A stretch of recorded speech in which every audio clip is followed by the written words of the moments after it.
Hey there, friends! Long time no see. It's that time of the year. Time for the list of my top 10 games of 2022. I don't know what to do with my hands. And also, I'm going to be honest, this year was kind of a letdown for me as far as video games go, but luckily I was able to pull together what I think is a pretty solid list of games that I'm happy to share with you all. Before I get started, I just want to put out a gentle reminder that there might be some minor spoilers for any of the games that are on this list. So if you want to avoid spoilers for any of the games that are going to show up, a reminder that you can click in the description and there will be timestamps for you to jump on to the next game. I'm going to avoid any major spoilers, so you don't have to worry there, but I know that some people, sometimes even I'm like this, you don't want to know anything about the game, like at all, if you're looking forward to playing it. So I just wanted to remind you that that option is there if you need it. On the screen right now, you're going to see a collage of cover art of all of the new release games I played this year, no matter for how long. I also played a lot of backlog entries this year, but this video is just going to cover the new stuff. I might have a little hint as to how to find the backlog list at the end of this video. Wink, wink, nudge, nudge. But with all that said, let's just hop right into the list. Ollie Ollie World is a skateboarding game, and right off the bat, I do want to say that it probably deserves a higher placement on this list than I've given it. The only thing holding it back is that I just simply didn't get enough hands-on time with it since it came out around a busy time for me. That being said, this game is a lot of fun. It does have a storyline, which is that you're a new skater in this world called Radlandia, and you're trying to reach Narvana, which are two very silly names that I do appreciate. Rather than being an openish area like in games like Tony Hawk or Skate, you're doing like more of like a platform on a set track with a couple of alternate routes here and there and optional objectives to reach, like doing specific tricks or avoiding certain obstacles. It sort of in a way reminds me of the Rayman games where you have to like keep redoing a certain section to know what to expect moving forward in the level. The controls are super simple. Soundtrack is really, really good. I think the art style is cool and it offers like a pretty good amount of character and board customizations, which is fun. I didn't expect that it would have as many board customizations and the type of game that it was, but it had a lot, which even when I loaded it up recently to do this video, there was even more stuff added. So if you're into that kind of like customization, that's a big plus. When I was playing it, I got really hooked on retrying the levels over and over because I wanted to finish all of the objectives, which in a way is kind of what held me back from playing more of it. Because with these types of games, sometimes I get like completionist brain, and this is definitely one of the games that gave me completionist brain, and I didn't feel like I could move on without like checking all of the boxes on the level before. Even if you're not super into skateboarding, I still think this game is worth a try. It's fast-paced and it's fun, but it's also not high pressure, and it leaves room for you to play it either casually, or if you are like a completionist, you can play it a little bit more intensely, or if you want to go for high scores, that's something you can do as well. And again, I think if I had more time to spend with it, it would probably be higher on the list, but I still liked it enough that I wanted it to have a spot secured on the list, so that's why it's in here at number 10. Next up at number 9 is Lego Brick Tales, and maybe I'm out of the loop, but I feel like this game didn't get advertised like at all. I happened to catch a snippet of it in a montage of a Nintendo Direct, and then I had to go out of my way to learn literally anything else about it. But I'm really glad that I did my research because I thought this game was fun. Brick Tales is sort of a puzzle game mixed with an adventure game. It's not like the mainline Lego games like Star Wars and Harry Potter and Marvel superheroes and stuff like that, but instead in this one you actually get to build things. So that's where like the puzzle element comes in. It's made by the same studio that makes Bridge Constructor, if you're familiar with those games, and that definitely shines through in the areas of the game where you're doing building. Basically, you have to travel to different Lego worlds, collecting items to help restore your grandfather's amusement park. And sometimes the puzzles are pretty simple, like you just have to mimic something else that's on the screen. And other times they're like physics-based puzzles that involve like building bridges and staircases that you have to pass a physics test in order to like move forward. Like you have to get the little robot from point A to point B or it doesn't count. And I found that like some of those puzzles were pretty hard. Like, I know this is a children's game primarily, but man, some of those, I'm not gonna lie, I Googled an answer or two.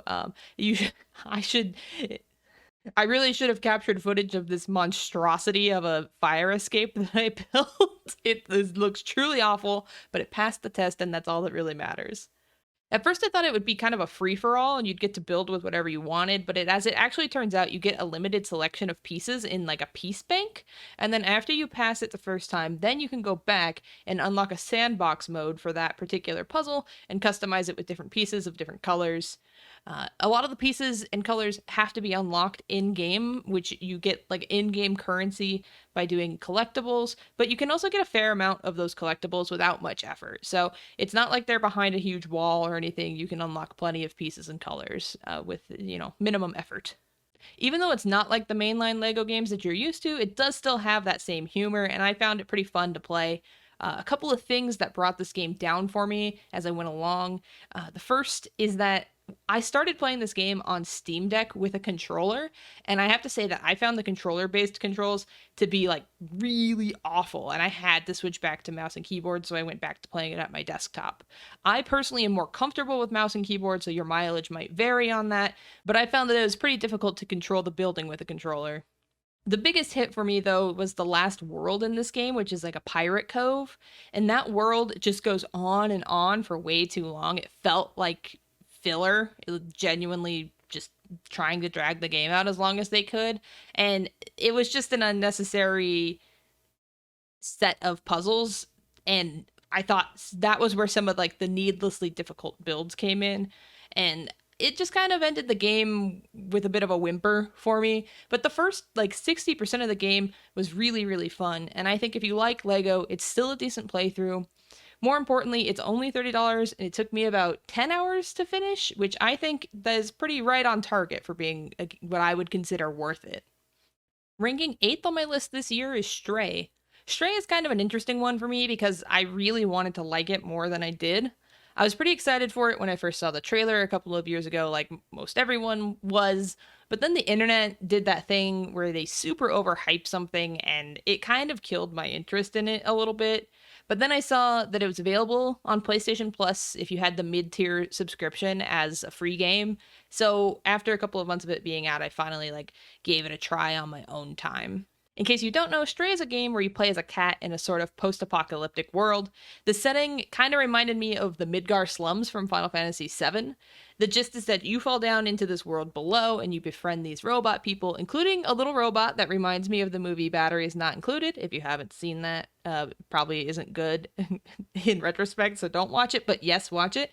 And you're trying to make your way back up to where you came from. It's mostly puzzles, and they're all relatively easy. The story itself is interesting, but I can't give too many opinions on the story without venturing into major spoiler territory. So if you're interested in that and you do want to talk about it on the side, feel free to hit me up. There's also these chase sequences that are jammed in the game that I thought were kind of out of place and annoying and didn't really mesh with the rest of the game's vibe, but they do give you, I guess, at least a sense of risk at certain points. I don't know that there would be any sense of risk without them, so I guess they serve their purpose. I did think Stray was good, but I just felt like it was kind of boring, and I thought that the restriction of moving like a cat could sometimes be frustrating. I do think that it's an interesting subversion of how we're used to playing games, but when you first start the game, it's definitely a little bit jarring to not be able to just move how you want and jump when you want. You can only jump at designated places onto designated things. I love the little cat-isms you get to do, like scratching carpet for no reason and knocking stuff over. But overall, I just thought that the game was kind of slow. I'm also I'm pretty oversensitive when it comes to animals. So there are a couple of scenes, especially at the beginning, that just left me feeling kind of sad and bummed and uncomfortable. But my final verdict on Stray is that it's good, but I think you need to be in the mood for a slow game. And I think it's good, but I don't necessarily think it's as good as everybody was acting.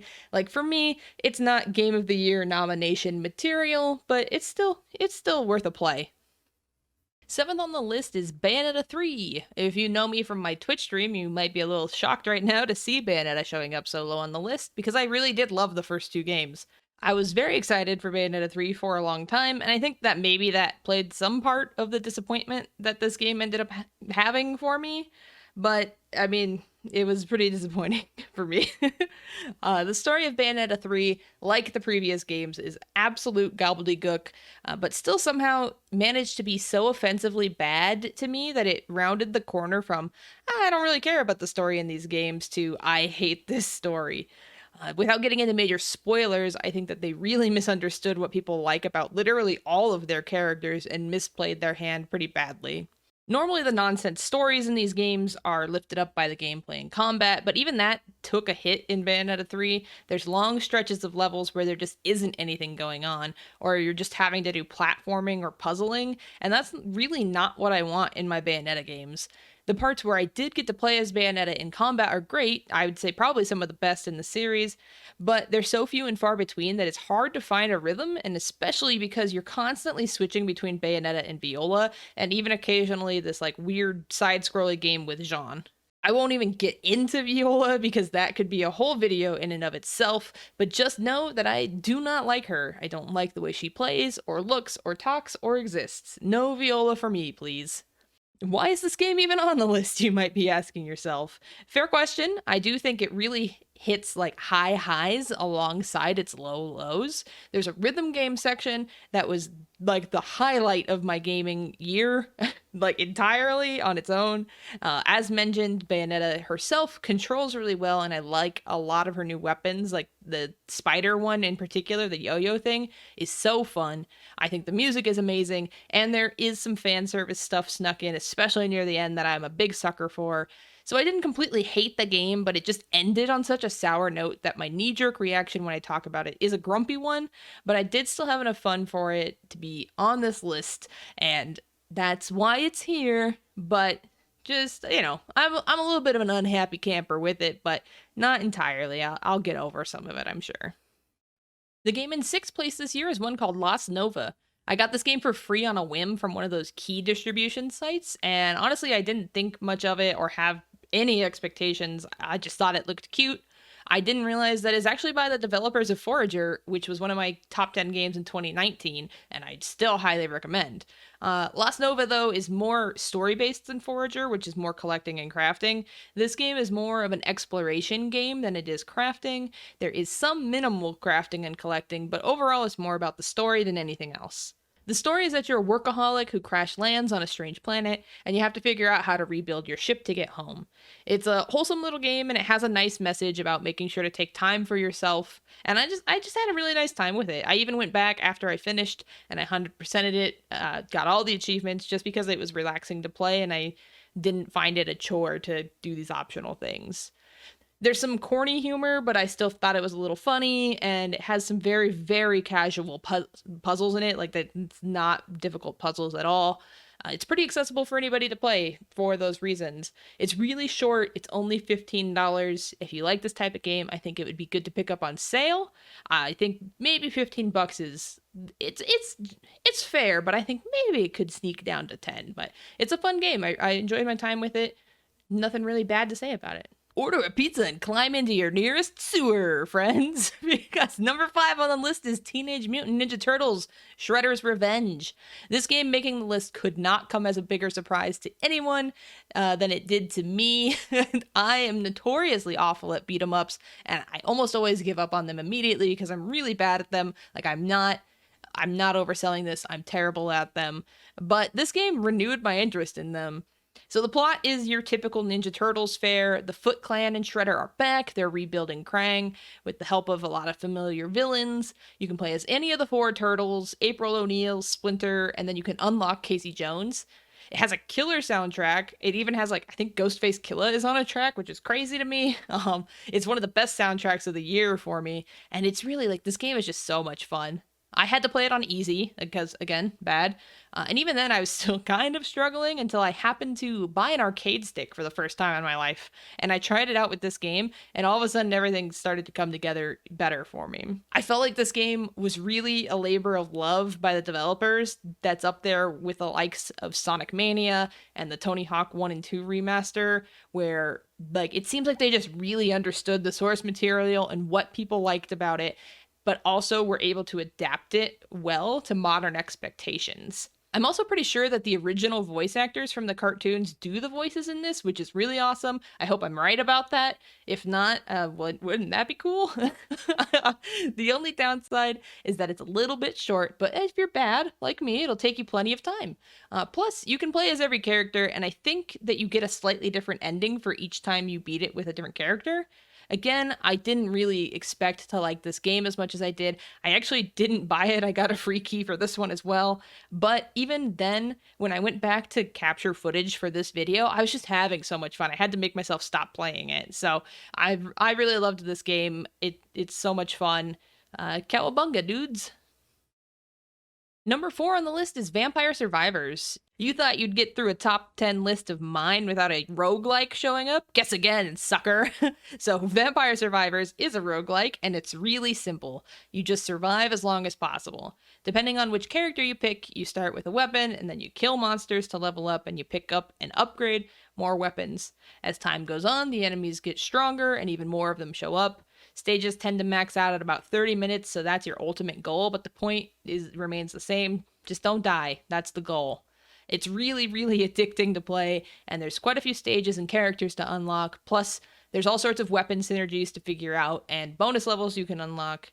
There really isn't a ton to say about this game because it's so basic, but you just have to believe me that it's really, really fun. Despite how simple it looks, it's very addicting and it's very easy to dump hours into. You don't even control, or like you don't even do much to control your character. All you do is move them around. Everything else, automatic. Your attacks, automatic.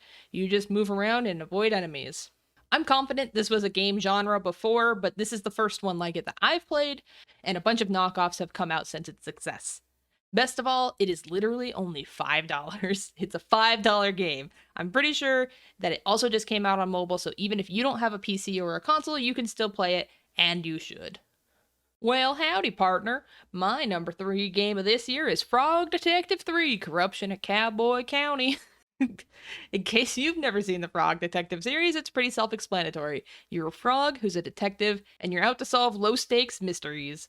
They're really fun and silly games, and I personally really love the sense of humor in them, which is what carries these games, to be perfectly honest. If you don't think they're funny, you probably won't like them, because that's like 90% of the charm. The gameplay itself is mostly just doing trade quests, so like find item X for person A, but in order to do that, you need to find Y for person B first, and so on and so forth. This game is a little bit longer than the previous 2 games, but I'm also pretty sure that it's the last one in the series. It has a lot of fun callbacks to the prior entries in the series, so you should play the other 2 before you play this one if you plan to. The biggest selling point is obviously that you get to ride around on a 6 scooter for no reason other than you get to ride around on a 6 scooter. I guess it's the real reason is because the map is a little bigger than usual, and it helps you get around faster, but it's just fun to goof around on the scooter, to be honest. This is another one that's tough to talk about without getting into major spoilers, but I thought the story was really good in this one, and as always, I thought it was really funny. I'm also pretty sure that these games are on Game Pass right now, so if you're at all interested, you really should give them a shot. I'm gonna miss these games if this truly stays being the last one, but this was a really lovely wrap up to a niche series, and it was one of my favorite games of the year by far. Second place in this year's list might be a controversial pick for some, but it's Pokemon Violet. I'll go ahead and get this all out of the way. Yes, this game does look like ass. Yes, it also often runs like ass, and for some people, it was insanely buggy. I've been lucky in that I only ran into a couple of very minor bugs, but I do agree that the state that this game was released in is pretty unacceptable, and I wasn't even going to buy it originally. That being said, it was one of the most fun games that I've had all year, and it's easily the most fun that I've had playing a mainline Pokemon game in several generations. I've had so much fun with it, in fact, that I'm even setting up a second profile on my Switch to do another save file so I can replay it with a different team, because I loved it. I can't explain myself. I'll do my best, but I just loved this game. For clarity, I did also play Pokemon Legends Arceus this year, and I sort of liked it, but I kind of just hit this wall in Pokemon Arceus where I just got so bored. I never hit that wall with Violet, and in fact, it's the first Pokemon game ever that has had me considering finishing the Pokedex. That's something that's never been on my radar, but is for this one. The story for Pokemon games is also something that I normally wouldn't probably bother talking about at all, but in this case I will, because it's the first time that I've cared about a Pokemon game storyline at all since Black and White with N. To be clear, there's 3 separate storylines that eventually converge into one in this game, but the main through line with the character Arven and his story is what I liked best. The stuff with Team Star was also enjoyable for me, but that's kind of closer to your typical Pokemon fare, to be honest. I thought the stuff with Arven was somewhat new and refreshing for them, and they did a lot of things that I didn't expect them to do. For people who haven't played Pokemon in a while, in this game you can see the Pokemon in the overworld, which you have been able to do in previous entries, but the perk of that is that it lets you skip unnecessary encounters, and you can also easily identify Pokemon that you haven't caught or seen yet. The Pokedex is 400 Pokemon in this game, and I got up to about 310 Pokemon in my Pokedex just by stopping to catch at least one of everything that I ran into, so the variety is really great. I also think that even though it's kind of the core of Pokemon games, that the battling system is outdated and can be somewhat of a slog, which is why it's great that in this game, trainers don't force you to battle with them. You can just walk on by. It's completely optional, and you get so much money and experience by doing other things in the game that I basically only battled when it was mandatory after about 3 hours of the game and doing battles. I was like, no more for me, and I did perfectly fine. I love a lot of the new Pokemon designs, and I got a chance to see some Pokemon from older generations that I never really ran into before, despite having played those generations. So I got to appreciate a lot of different Pokemon than I normally play with. I really could go on and on about everything I loved in this game, but I just had a blast with it. It's definitely not without criticism, and it's totally fair if people are upset with it and don't like it. But honestly, on top of the stuff I already mentioned, like the raid system runs terribly, and you really can't do stuff in whatever order you want to, like they kind of touted, but none of that was detrimental enough to outweigh the fun that I was having with this game. If not for the mechanical setbacks, this probably would have been my number one, if we're being honest. Speaking of my number one, before we get there, I just want to take a moment to appreciate a few honorable mentions that didn't quite make this year's list.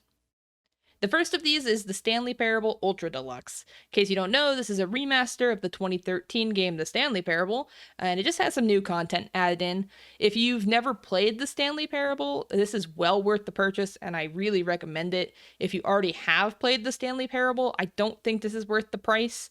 The game goes out of its way to pre-defend itself from this very type of criticism, and I do think it's funny, but I think ultimately it's not worth the price tag to completely rebuy the game, and I think that people who already own the game should have received a discount. The second is Peglin. Peglin is a roguelike game that works kind of similar to games like Slay the Spire, but the combat itself is based on like Peggle style gameplay. It's really, really fun, but it's still in very early access and it needs a lot of polishing and balancing, but it's fun, and I'm looking forward to like getting a full release of it. The third and final honorable mention is Disney Dreamlight Valley, which is a Disney life simulator that I see get compared to Animal Crossing a lot, but I think it's more akin to something like My Time at Portia. It's extremely fun and extremely addicting, but it's also in early access, and eventually this game is going to be free when it comes out, which is next year. I imagine that it's going to rely pretty heavily on paid content packs, but it's unreasonably fun for what it is right now. So if you like life sims and you like Disney, I think this game is a must-have. I did not expect this game to be fun, and I spent so much time playing it this year. And now for the big reveal, my number one game of 2022, Kirby and the Forgotten Land. This was actually my first time ever playing a Kirby game outside of a couple of stray Blockbuster rentals of the N64 game, and man, did it impress me. Since this was my first Kirby game, I really didn't expect it to be anything like it was. It's 3D, but you're still restricted to platforms, so it's not like a 3D platformer like Banjo-Kazooie, but it is a 3D, 2D platformer, if that makes sense, I guess. All of what I assume are the staples of Kirby games are there, like copying abilities and collecting things. It looks great, it feels great to play, the music is really great. Each stage has little optional objectives, which makes replaying levels worthwhile. I just really got hooked on this game. I was in deep playing this game. I won't spoil the story, but I will say that I didn't know that Kirby games apparently go like full-blown Bayonetta in their final act. The game, the combat, the character design went from like 0 to 100. Completely caught me so off guard that I like didn't know what to do with myself. I was cracking up and was like having that moment of like, nobody is gonna believe me that this is how this game ends. Like it goes so far from point A to point Z. It's insane, but it's so fun, and it was just so unexpected in the best way. And much like last year's number one, which was Metroid Dread, it made me want to go back and play all the games in the franchise that I've missed over the years. Even though it is my number one game, I don't have a ton to say about it. I just think it's a really solid game that runs extremely well and looks really great even on the Switch's limited specs. I also think that similar to a game like Yoshi's Crafted World, it's a game that works well for all ages. Young people won't struggle too hard, but older people who want more of a challenge will get one, especially near the end of the game, and extra especially if you do the optional post-game content, which I started and was getting absolutely wrecked at and need to revisit at a different time. I'd like to use this forum to issue an official apology to Kirby for having underestimated him and his franchise after all these years. I will repay my debts by picking up every new Kirby game that comes out for the rest of time. You can consider me a Kirby stan now. Put it in my Twitter byline. I'll be Kreestin, Kirby stan. Carly Rae Jepsen, and Kirby stan. That's me. That's going to do it for this year's top 10 list. I really, really appreciate you sticking it out and joining me for this year's recap. I did also make a list of my top 10 backlog entries for the year, and I'm going to discuss that on my podcast that I started this year as well, called NP Cree. You'll find that linked in the description if you have any interest. I've also discussed some of the games that are on this list more in depth on that podcast, including Bayonetta 3 and Kirby. So that's where, if you want to get more into story spoilers, I'll talk more story spoilers on the podcast. I just, for the recaps, I want to make sure not to ruin anybody's experience. You can also find me on Twitch at twitch.tv/Kreestin, where I occasionally do live streams, as well as pretty much any other social media that exists. There's lots of new games coming out in 2023 that I'm looking forward to, so I really hope to catch you next year. Until then, thanks again, and I'll see you online.